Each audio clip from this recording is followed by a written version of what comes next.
Afternoon, everybody. I do thank you. I do have a few things to get through, and I promised Karine I'd try to.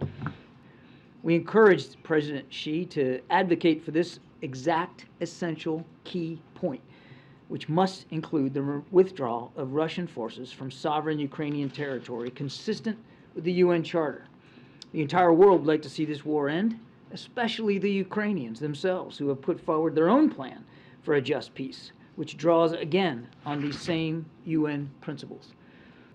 We hope that President Xi will press President Putin to cease bombing Ukrainian cities, hospitals, and schools, to halt the war crimes and atrocities, and to withdraw all his troops.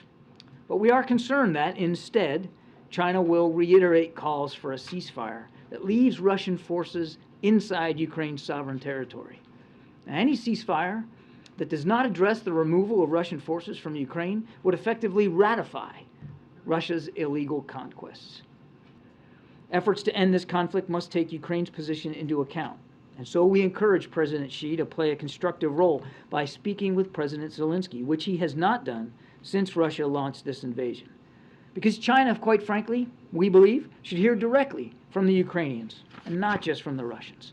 And we encourage President Xi to press President Putin directly on the need to respect Ukraine's sovereignty and territorial integrity. The world and China's neighbors will certainly be watching closely. You've heard the president say this himself. He wants to have another conversation with President Xi, and he'll do that. And we'll do that at the most appropriate time. I don't have a call in the schedule to speak to, but it's important that we keep those lines of communication open, particularly now when tensions are so high. That's why we still want to get Secretary Blinken back to Beijing. That visit was postponed. It wasn't canceled.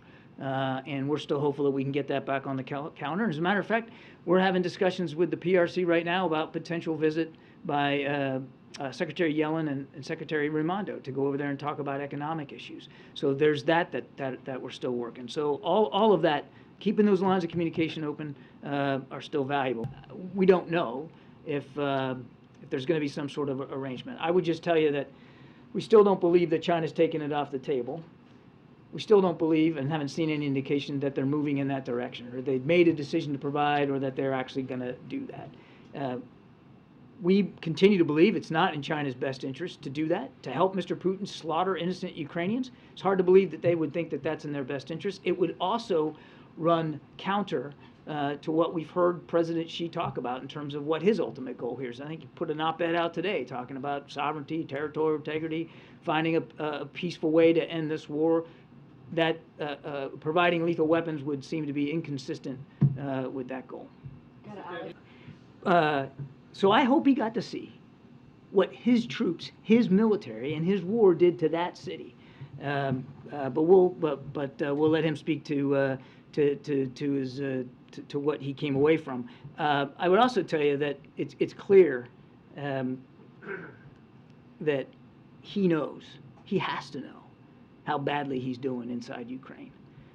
I mean, more than 50% of the territory they took from Ukraine in the first weeks and months of the war, the Ukrainians have already taken back. And the only real active fighting right now is around Bakhmut. And here we are on, what is it today, the 20th? And Bakhmut is still not in Russian hands. Now, they're fighting over it, but the Ukrainians aren't giving up on it. Well, good morning, everyone. If China is committed to supporting an end to the war based on the principles of the UN Charter, as called for in point 1 of its plan, it can engage with President Zelensky and Ukraine on that basis and use its influence to compel Moscow to pull back its forces. Russia's purported annexation of sovereign Ukrainian territory, including vast areas it doesn't even control, and its ongoing brutal attacks on civilians make clear that President Putin currently has no interest in such a peace. That President Xi is traveling to Russia days after the International Criminal Court issued an arrest warrant for President Putin suggests that China feels no responsibility to hold the Kremlin accountable for the atrocities committed in Ukraine, and instead of even condemning them, it would rather provide diplomatic cover for Russia to continue to commit those very crimes. Where it is harder for the United States to have those tough discussions on human rights. Calling for a ceasefire that does not include the removal of Russian forces from Ukrainian territory would effectively be supporting the ratification of Russian conquest. It would recognize Russia's attempts to seize the sovereign neighbor's territory by force. It would enable Russia to further entrench positions in Ukraine. And a ceasefire now, without a durable solution, would allow President Putin to rest and refit his troops and then restart the war at a time more advantageous to Russia. The world should not be fooled by any tactical move by Russia, supported by China or any other country, to freeze the war on its own terms. Such a move would violate the UN Charter and defy the will of 141 countries who have condemned Russia's war in the United Nations General Assembly.